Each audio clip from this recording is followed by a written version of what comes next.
at a time. Download now and explore the world of knowledge, insights, and authentic. We're live from New Delhi, watching DD India News, India's voice to the world. I'm Lipakshi Khurana, coming up in the next hour.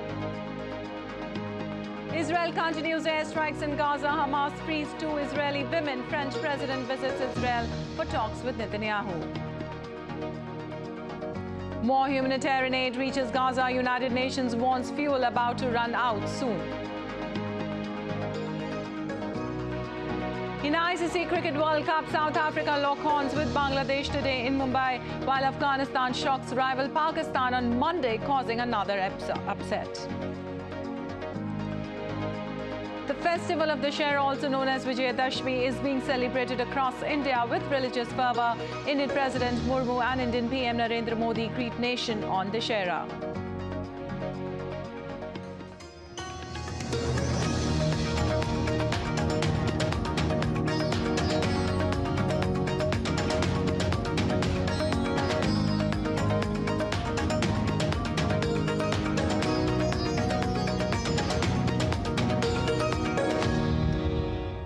On to details now. The conflict between Israel and Hamas continues to escalate as it entered the 18th day on Tuesday. As per the officials, more than 6,400 people have been killed and over 20,000 injured since the conflict began on October 7th.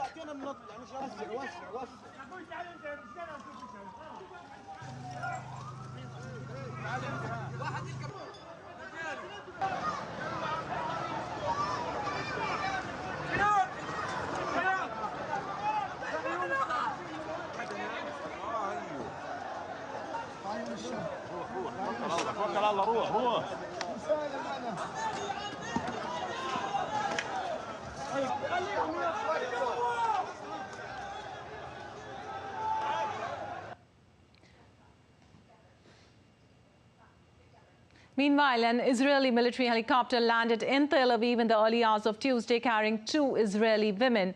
Both were abducted from Kibbutz Nir Oz near the Gaza border. DD India's Abhishek Bose reports. These are the posters of the missing Israelis, believed to be kidnapped by Hamas. Daniel Lifsees has got some respite as his 85-year-old grandmother is one of the 2 elderly women who have been freed by Hamas on health grounds. We are very emotional and happy. We all are here expecting them and expecting more improvement to all of the captive from our kibbutz. And in general, we just hope that she is okay and in good health. We will go see her now. The 2 women were transferred to ambulances at Rafah crossing from Gaza to Egypt. They were handed over to the Israeli military and flown to Tel Aviv for medical examination. Although the women were freed, their husbands are still under captivity. Over 200 people are still held hostage by Hamas. The families of them are hoping for their release. 18 days have passed. The Israel-Hamas conflict has plunged West Asia into a major humanitarian crisis. Abhishek Bose for DD India. And Dutch Prime Minister Mark Rutte met with Palestinian President Mahmoud Abbas in the West Bank city of Ramallah. Rutte has called for a humanitarian pause in the fighting to allow aid to reach residents of the Gaza Strip. The Dutch Prime Minister earlier held a meeting with his Israeli counterpart Benjamin Netanyahu in East Jerusalem. And amid the ongoing Israel-Hamas conflict, French President Emmanuel Macron is visiting Israel with proposals and pushing for a humanitarian truce on Tuesday. Macron will meet with Israeli Prime Minister Benjamin Netanyahu, Israeli President Isaac Herzog, and centrist leaders Benny Gantz and Yair Lapid for the opposition. Beyond showing solidarity with Israel, Macron wanted to make proposals that are as operational as possible to prevent escalation, free hostages, guarantee Israel's security, and work towards a two-state solution.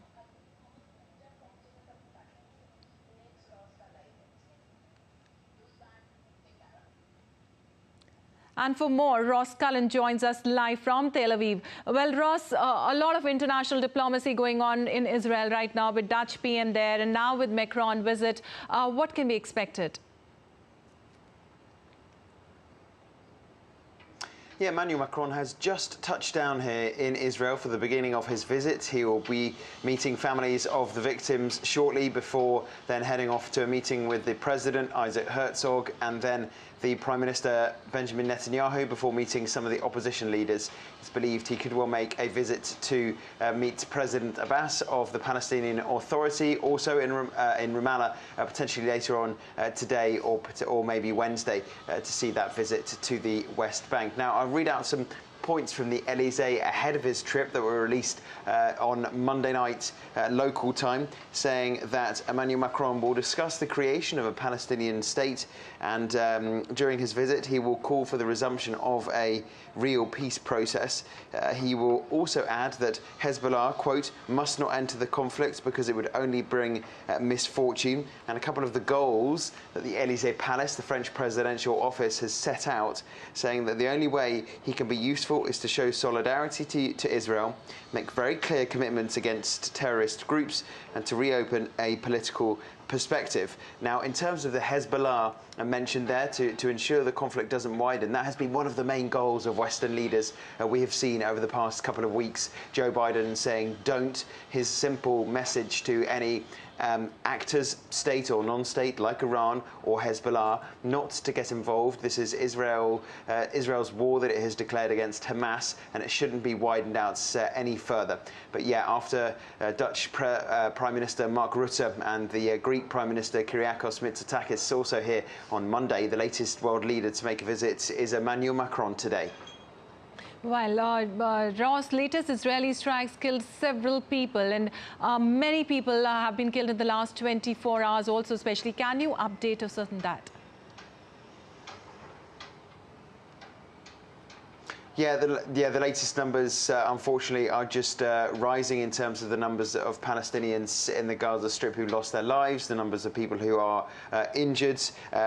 Reports of an Israeli strike overnight on the Al-Shati camp in Gaza. We are seeing those continued strikes, but there has been this call for a ceasefire or at least humanitarian pauses in some of the bombardment. This is the airstrike campaign that Israel has been carrying out in retaliation since October the 7th, after the Hamas atrocities here inside Israel. One of those parts that needs to be discussed also by French President Emmanuel Macron, it will be the humanitarian side, will also be the hostages, to try to secure the release of more missing French people. There are some 30 French people who have been confirmed dead. It's the worst terror attack against French nationals since the attack that took place in Nice, the southern city on the French Mediterranean coast in 2016, when 86 people died when a truck was driven through crowds celebrating the National Day. After the Hamas attacks here, 30 French people now confirmed to have lost their life, and Emmanuel Macron will be meeting their families and also the families of French nationals believed still to be missing.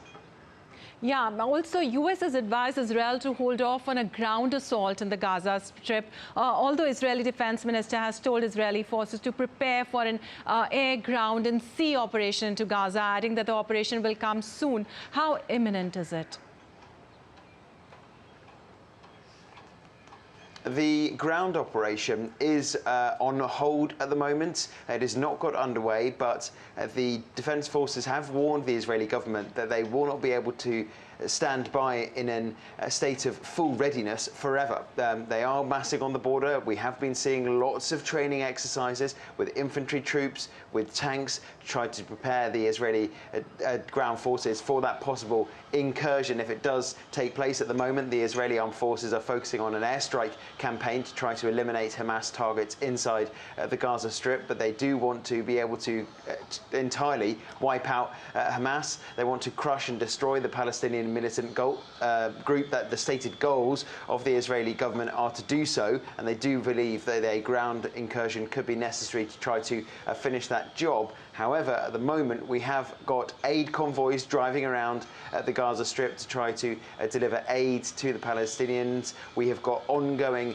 negotiations to try to release the hostages, and so it does seem that the United States has pressured its ally to try to hold off on that ground invasion for the moment. Well, Ross, thank you so much for updating us from Tel Aviv itself. And moving on, U.S. President Joe Biden underscored the need to sustain a continuous flow of urgently needed humanitarian assistance into Gaza in call with Israeli Prime Minister Benjamin Netanyahu. The White House on Monday said that President Biden has welcomed the release of 2 additional hostages from Gaza earlier today and reaffirmed his commitment to ongoing efforts to secure the release of all the remaining hostages taken by Hamas. And taking to social media platform X, Biden said, and I quote, "The United States remains committed to ensuring that civilians in Gaza will continue to have access to food, water, medical care and other assistance without diversion by Hamas." Meanwhile, Joe Biden also spoke to Pope Francis and discussed the ongoing conflict between Israel and Hamas, emphasizing on the release of hostages held by Hamas.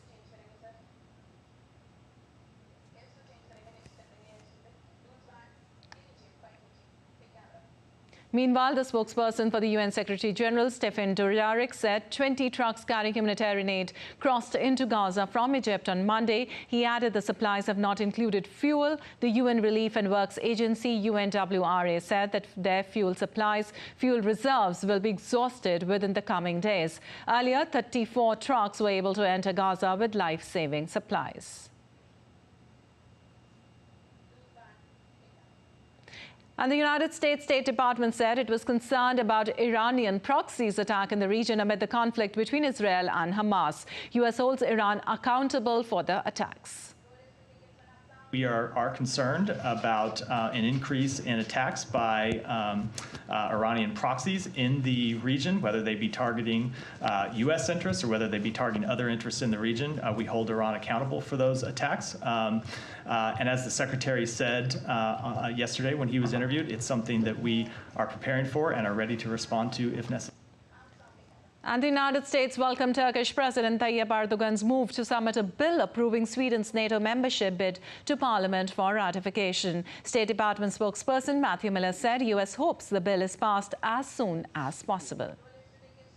We welcome that step. Obviously, we have been calling for ratification of Sweden's accession for some time, and we look forward to that bill being considered in the Turkish parliament and passed as soon as possible. The U.S. House of Representatives is planning to vote again on Tuesday to move forward elections for a new speaker. The Republican Party is trying to agree on a nominee, a third since October 3rd, after previous candidate could not get enough votes. Caroline Malone reports from Washington. It's been more than 3 weeks since the last Speaker of the House, Kevin McCarthy, was ousted from the role by members of his own Republican Party. They're trying to reach consensus on who they should nominate for the next House Speaker and are likely to hold a secret ballot on it on Tuesday. There are currently 9 new candidates going for the role after Steve Scalise and Jim Jordan couldn't get enough backing. The frontrunner is House Majority Whip Tom Emmer from Minnesota. Some in the House would like to allow acting House Speaker Patrick McHenry to bring bills to the floor. Without that power or a new House Speaker, representatives can't vote on normal business.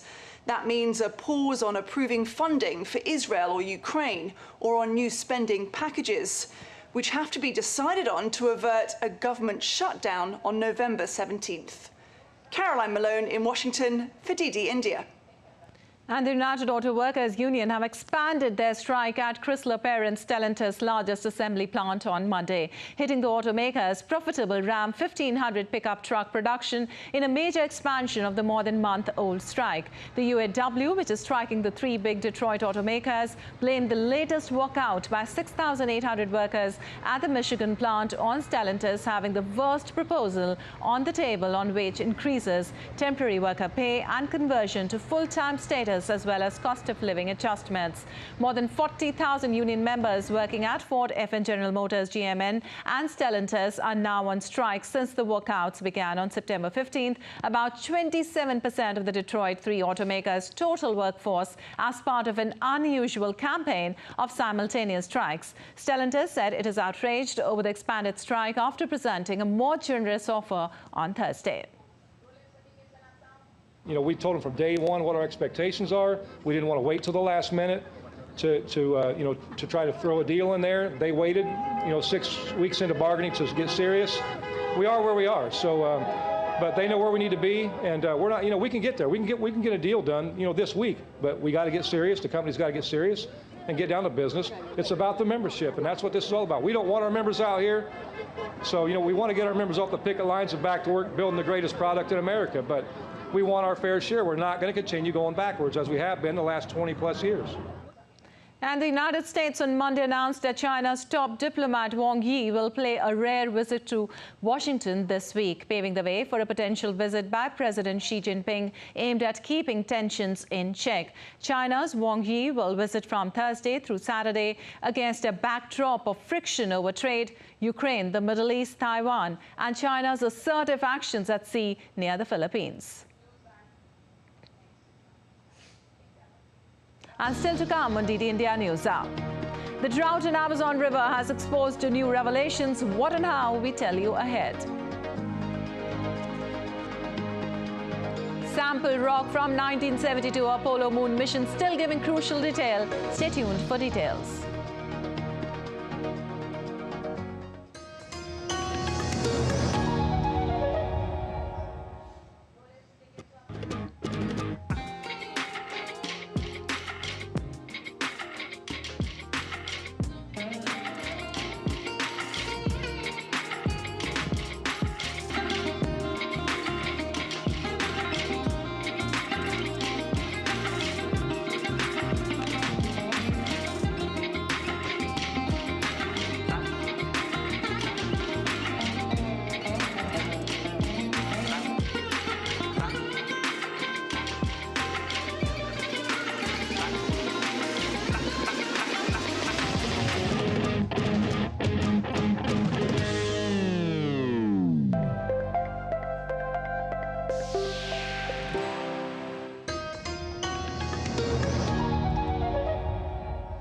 Welcome back. You're watching DD India News. I'm Lipakshi Khurana, and moving on, assailants gunned down at least 13 local police officers in southern Mexico's Guerrero state in the latest attack. The incident happened in the Coina de Bennett's town, which is known for the presence of organized crime with gangs clashing for control over drug trading. In an official statement, officials said security in the area would be reinforced, including by the Navy and National Guard agents, but did not say how many police had been killed. Prior to the ambush, the agents were sent to respond to a report of alleged firearm detonations in the area. Violence has spiked in Guerrero over the past decade as a growing number of criminal gangs battle for control of the lucrative opium poppy trade as well as for other smuggling routes.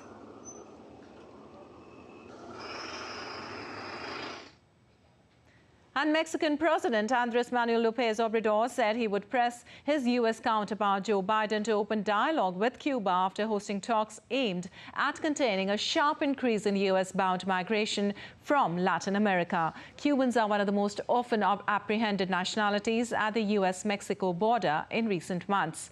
President Obrador argues the U.S. economic embargo of the country is a flagrant violation of human rights and should be ended.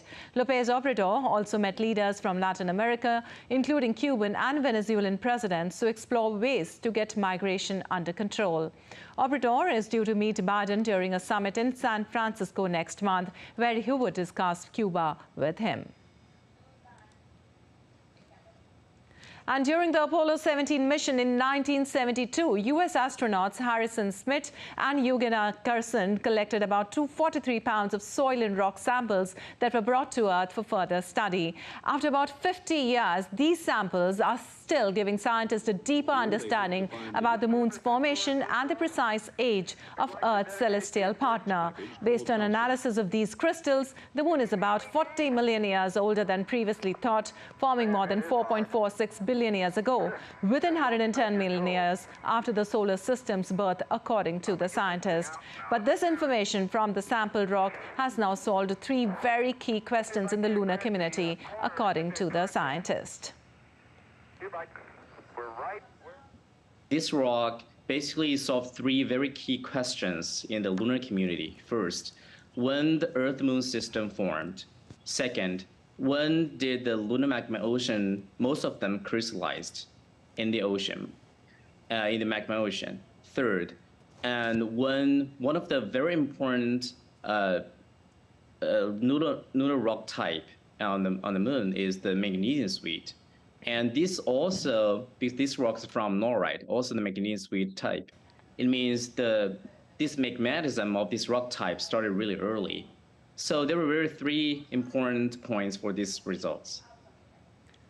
Meanwhile, an Alaska Airlines flight bound for San Francisco was diverted to Portland, Oregon after an off-duty pilot inside the flight deck attempted to disable the aircraft engines. The suspect, 44-year-old Joseph David Emerson, was booked on 83 counts of attempted murder and endangering an airplane, according to Baltimore County Sheriff's Office booking information, after being arrested by Port of Portland police. Alaska Airlines said all passengers on board were able to travel on a later flight.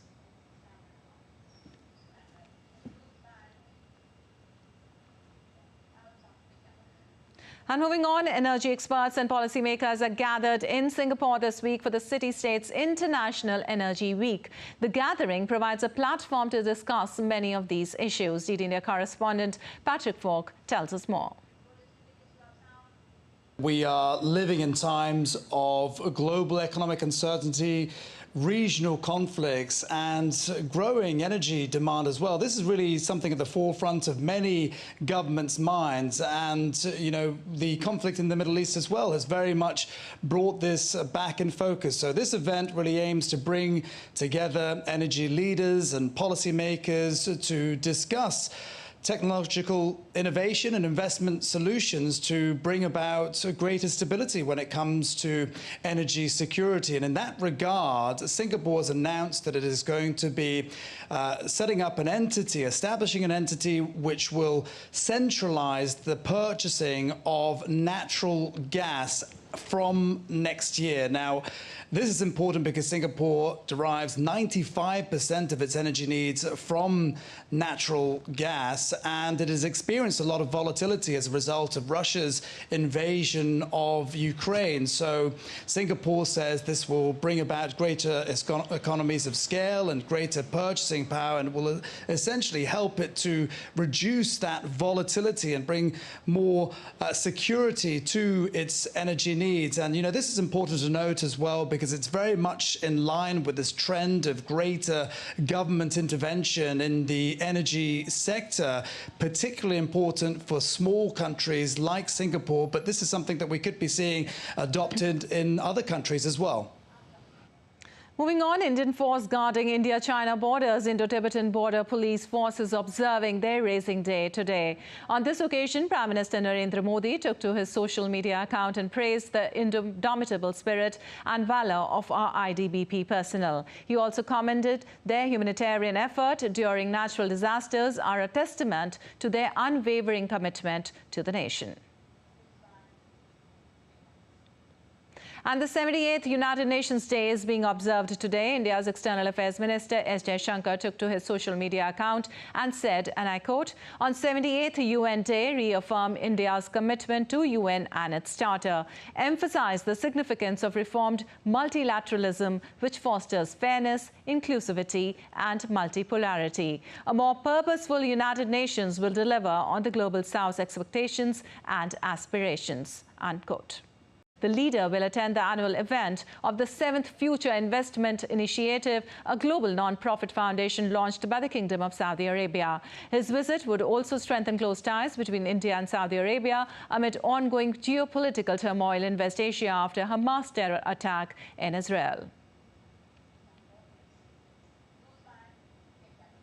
And now let's take a look at other stories making news today. At least 3 people, including 2 women and a child, were killed during a stampede in a puja pandal in eastern state of Bihar. The fatal incident also resulted in more than 10 people getting injured. The local police further said that there was no security deployment at the pandal to manage crowds, which led to the stampede.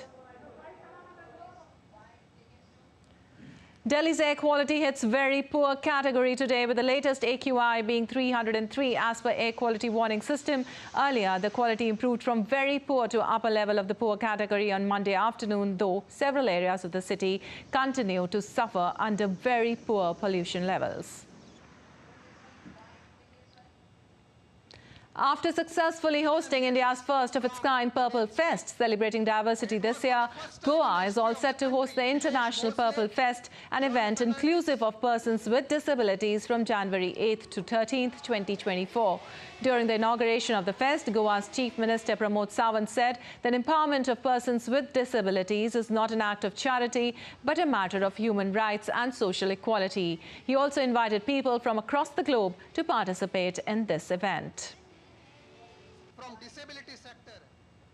India's right-wing nationalist Hindu group, Rashtriya Swayamsevak Sangh, has organized Path Sanchalan event on the occasion of Vijayadashmi Utsav in western state of Maharashtra. RSS chief Mohan Bhagwat, singer Shankar Mahadevan and several other prominent members of the group attended the event.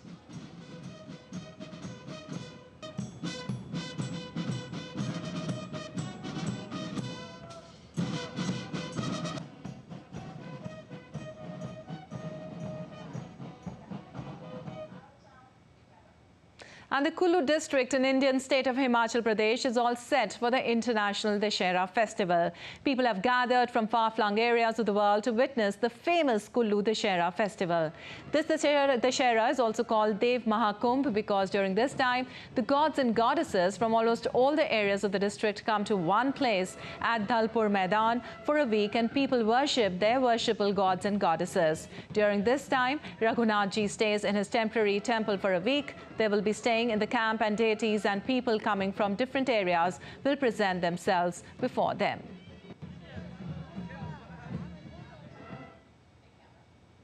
And South Indian district of Mysore, Karnataka is all set and geared up to celebrate the Dussehra festival. Ahead of the famous Mysuru Dussehra, final arrangements being made and rehearsals for Ayudh Puja and the arrow show being done in the premises of Mysore Palace. The main attraction of the 10-day Mysore Dussehra festival is the Mysore Palace, which is lighted daily with nearly 100,000 light bulbs and various cultural and religious programs highlighting the dance, music and culture of the state.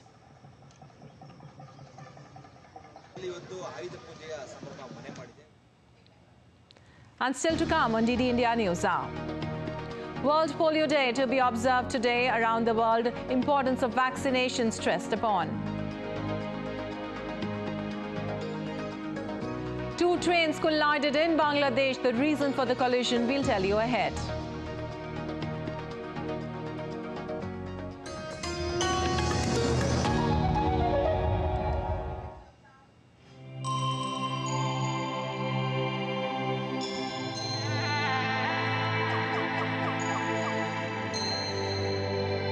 Embark on a timeless journey.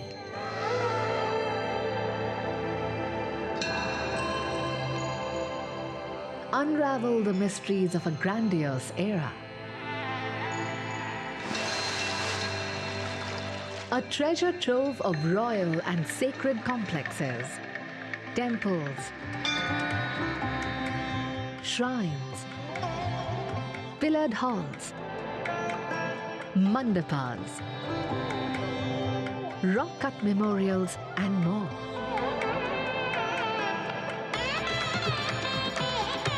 A spectacular setting of rugged landscape and exemplary workmanship, representing the best of Dravidian architecture.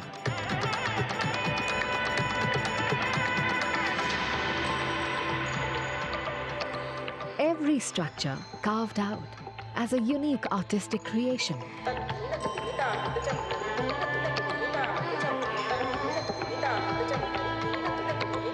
A heritage landmark that reflects pure magnificence, integrated within its natural environment.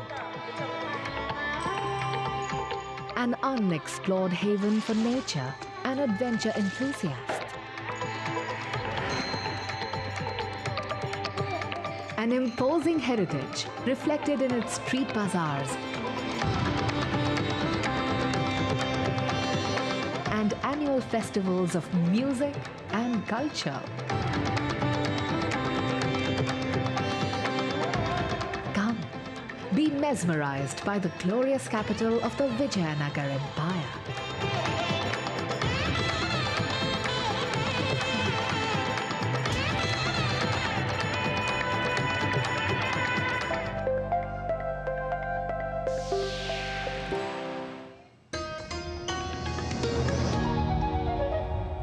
Welcome back. You're watching DD India News. I'm Lipakshi Kurana. Time now for a quick recap of the headlines. Israel continues airstrikes in Gaza. Hamas frees 2 Israeli women. French president arrives in Israel for talks with Netanyahu today. More humanitarian aid reaches Gaza. United Nations warns fuel about to run out soon. In ICC Cricket World Cup, South Africa lock horns with Bangladesh today in Mumbai, while Afghanistan shocks rival Pakistan on Monday, causing another upset. The festival of Dussehra, also known as Vijay Dashmi, is being celebrated across India with religious fervour. Indian President Murmu and Indian PM Narendra Modi greet nation on Dussehra.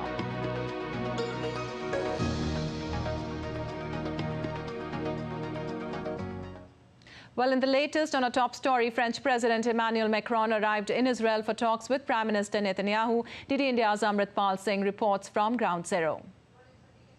Even as Israel steps up its military campaign against the Hamas, it continues to pound targets inside the Gaza Strip, saying it's hitting Hamas bases, basically or primarily through airstrikes. The question being asked here is, will the Israeli army go in for a ground assault? And if it does, when would it do so? But that is easier said than done, because it's important for Israeli army to go in to achieve their stated objective of completely annihilating the Hamas, because that would require close combat. But that would also mean a steep climb in civilian figures, because the Hamas guerrillas would use the Gazan civilians as human shields. And that is a pressure that would be weighing on Benjamin Netanyahu as Western leaders make a beeline for Tel Aviv. From the German Chancellor to the American President to the UK Prime Minister and Netherlands Prime Minister yesterday, they are pressurizing Benjamin Netanyahu to stop or not go in for a ground assault, given the threat that it poses of regional escalation of the conflict. With cameraman SP Dubey, this is Amritpal Singh for DD India in Jerusalem. And moving on, Iran hosted talks between the foreign ministers of Armenia and Azerbaijan in Tehran on Monday. Iran said they offered an opportunity to bring peace to the South Caucasus after Baku recaptured the breakaway region of Nagorno-Karabakh last month. The meeting was held in the shadow of rising tensions in the Middle East. The talks were also attended by the foreign ministers of Russia and Turkey.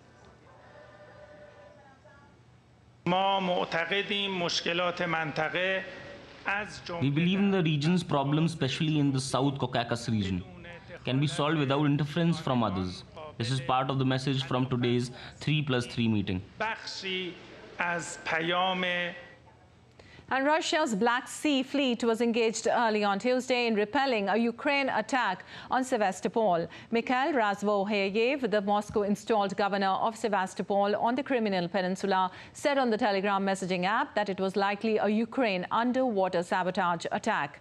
As per Ukraine Navy, Russia deployed 2 ships to the Black Sea for combating duty on Monday, both of which are carriers of caliber cruise missiles, with a total volley of up to 16 missiles.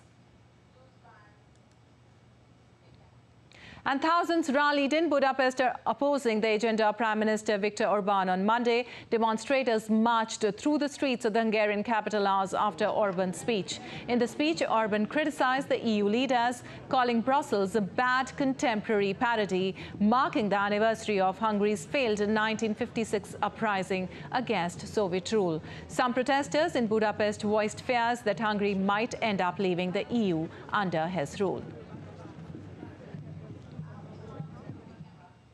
And ancient rock carvings up to 2,000 years ago have appeared on a rocky outcropping along the Amazon River. Human faces sculpted into stone have appeared since the water levels dropped to record lows in the region's worst drought. Some rock carvings had been sighted before, but now there is a greater variety of rock carvings.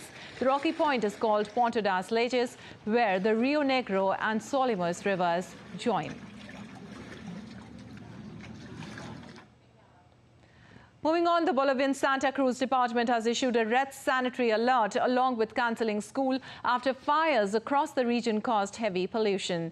The red sanitary alert has been issued due to dangerous air quality caused by fires raging in the soil-rich department. The local government asked farmers to stop agricultural burning, a farming practice used to prepare the fields for sowing, as it was banned since the 1st of August. Since then, the region has been under red alert due to the risk of wildfires. There are currently 5 fires raging in Santa Cruz.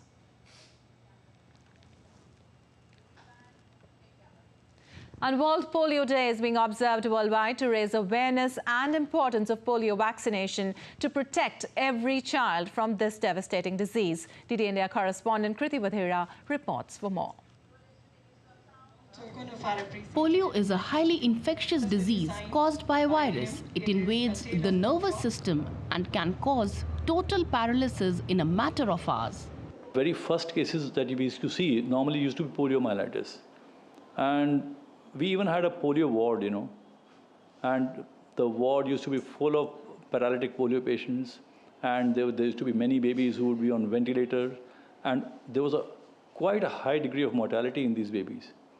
And then the post-paralytic sequelae were really, really rampant. And we even had a separate unit that used to take care of the physiotherapeutic needs of these paralyzed children. The pulse polio vaccination started in 1985. Things really changed. And then polio started disappearing. And now we don't have any polio. India has taken several initiatives for eradication of polio under various programs. Pulse Polio program ensures 100% coverage of oral polio vaccine, National Polio Immunization Drive, regular vaccination to maintain immunity. Mission Indradhanush, nationwide immunization drive to mark the 25 years of Pulse Polio program. What we do is that we bombard a large population of children with polio vaccine. Now what happens is that all these children have this polio vaccine in their guts instead of the wild virus. So when this vaccine virus travels down the line and infects some other child, that child, instead of having a wild virus infection, gets this vaccine virus, and he rather gets immunized. So what we are doing is we are creating a herd immunity, a very large population that is getting immunized by bombarding a smaller population with polio vaccine virus. Both injectable and oral polio vaccines are given to children to prevent them from deadly polio virus. Special drives of oral polio vaccines were conducted during pandemic so as to save children. After decades of struggle, India attained the title of polio-free nation by World Health Organization in 2014. And India still continues to immunize children below 5 years as part of regular immunization program. With camera person Sumit Dhiman, I am Kriti Vadhera reporting from New Delhi for DD India. Tropical cyclone Tees is forecast to make landfall in Yemen this week. It may bring significant rainfall, and a flooding threat was raised across the eastern half of the country. The early warning center in Yemen's Hadramaut Governorate said that Cyclone Tees has currently developed from the 3rd to 4th category. The tropical cyclone is expected to pass through the area between the cities of Usfain and Kushner starting from Monday evening until Tuesday dawn, accompanied by heavy rainfall with strong winds and rough sea waves ranging between 6 to 8 meters.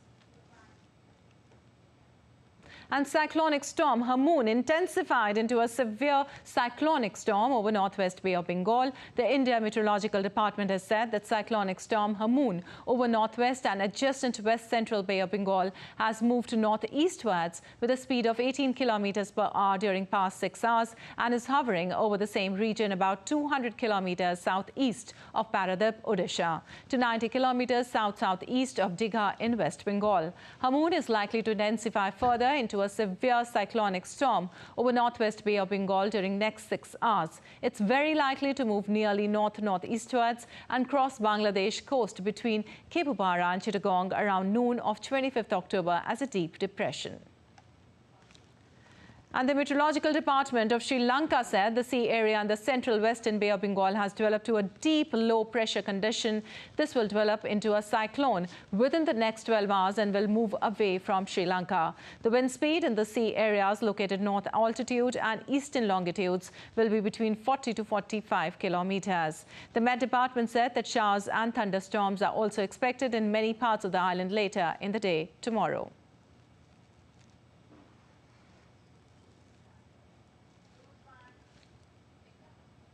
And now let's take a look at other stories making news around the world.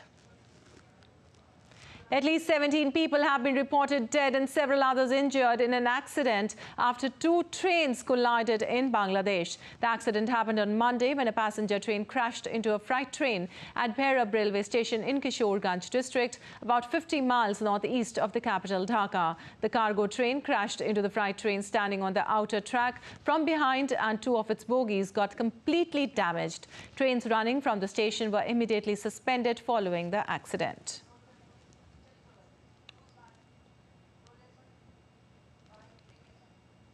Around 100 climate activists dressed as Pinocchio staged a sit-in protest to criticize the Italian government's lack of action on climate change. The activists said that they wanted a protest against lies and contradictions of the Italian government's policies. Protesters also mounted a large papier-mâché Pinocchio puppet sitting on two barrels of oil while holding a burning earth in his hand.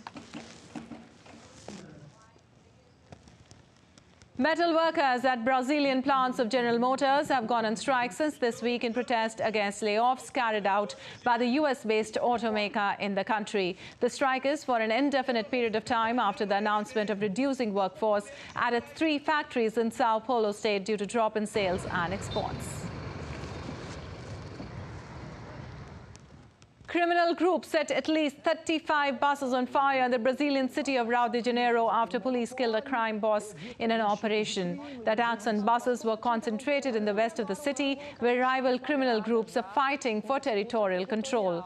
Of the burnt buses, 20 of them were city buses, 5 were part of the city's rapid transit fleet, and the remainder were chartered or tourism buses.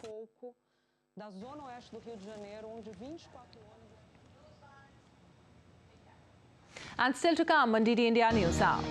US stocks showed mixed results after the benchmark 10-year Treasury yield rose. In yet another exciting match in ICC World Cup, South Africa lock horns with Bangladesh.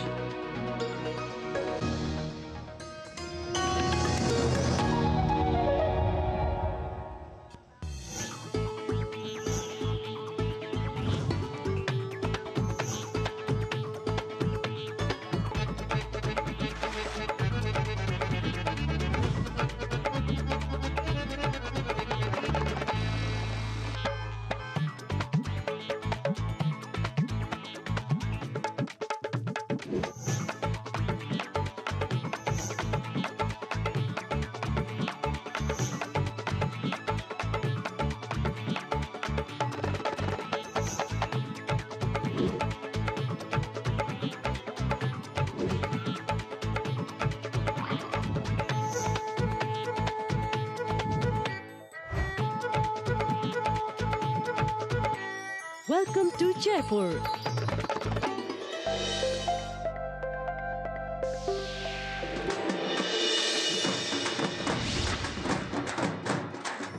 Namaskaram from Telangana, India's youngest state, a rising star.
Welcome back. You're watching DD India News. I'm Lepakshi Khurana, and on to business news now. U.S. stocks were mixed on Monday after the benchmark 10-year Treasury yield rose above 5% for the first time since 2007. Before retreating, investors are also expecting Q3 earnings from tech giants, including Microsoft and Meta. Sally Patterson has more.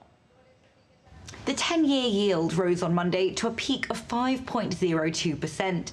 That's its highest level since July 2007. Investors were left assessing the prospect of interest rates staying higher for longer. They've got their eyes on core PCE data. That's the Federal Reserve's preferred inflation gauge, which is due out later this week.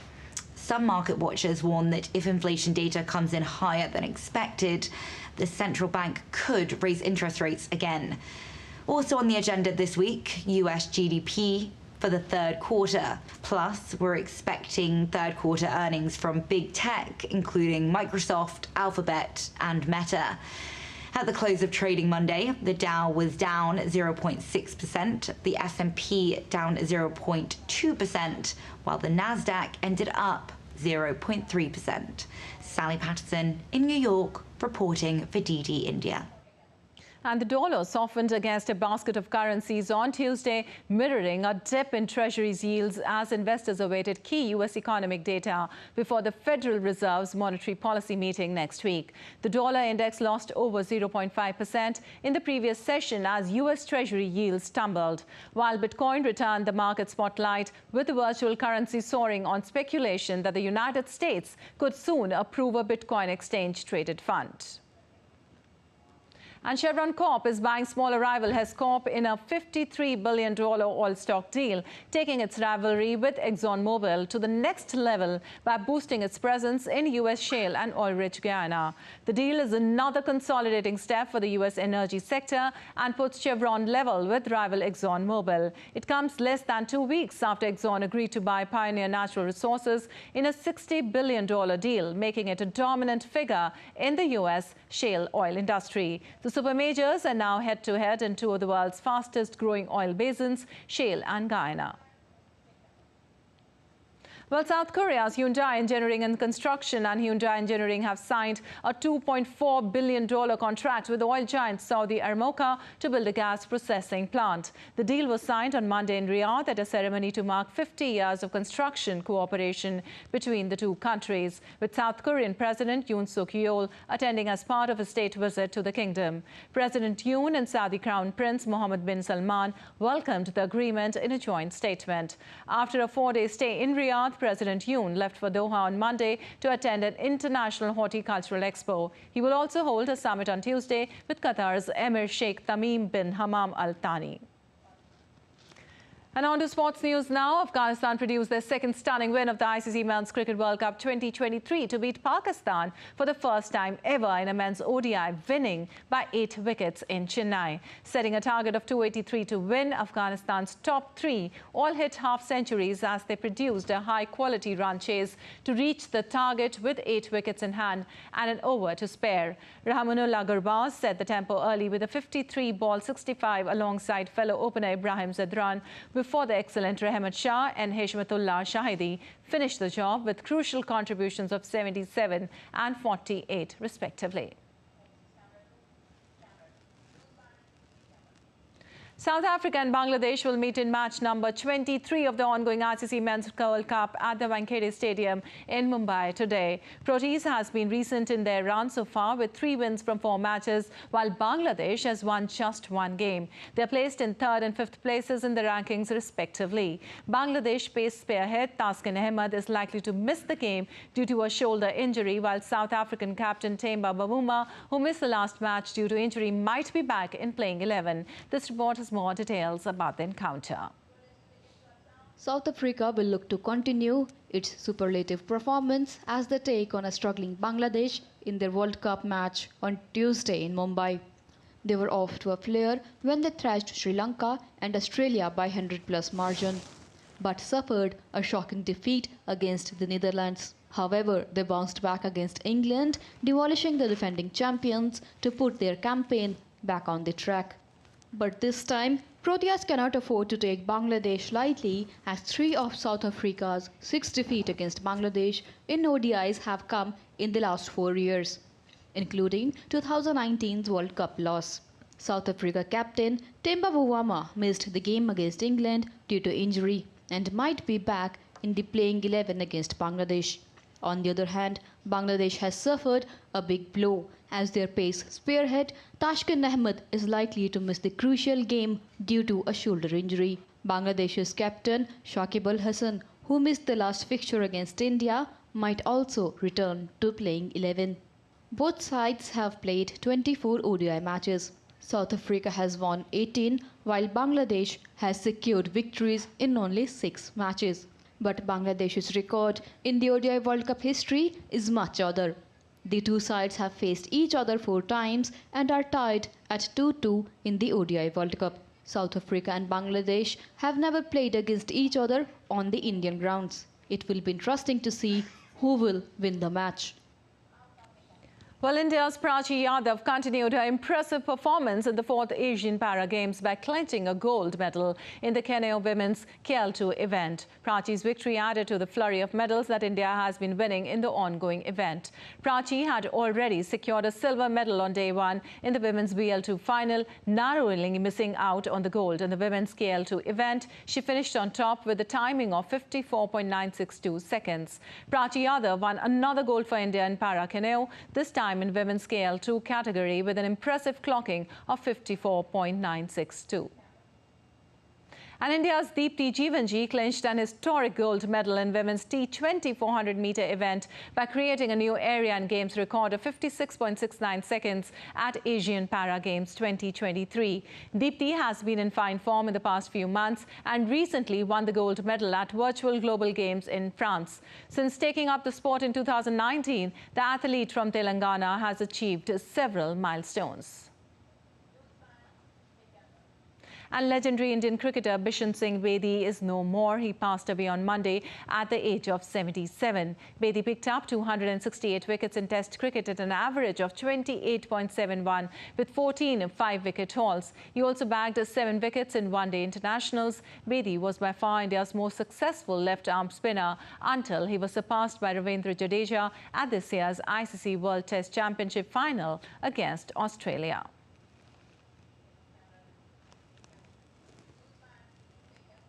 And it's that time of the year again when India comes alive with the spirit of Dussehra, the festival that signifies the victory of good over evil. Indian President Draupadi Murmu and Prime Minister Narendra Modi extended Dussehra greetings to people across the country. DD India's Siddharth Bharadwaj reports.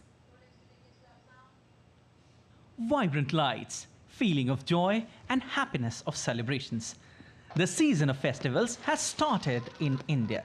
The nation is celebrating Dussehra, also known as Vijayadashmi, today. The day holds a special place in the hearts of people and has a great significance.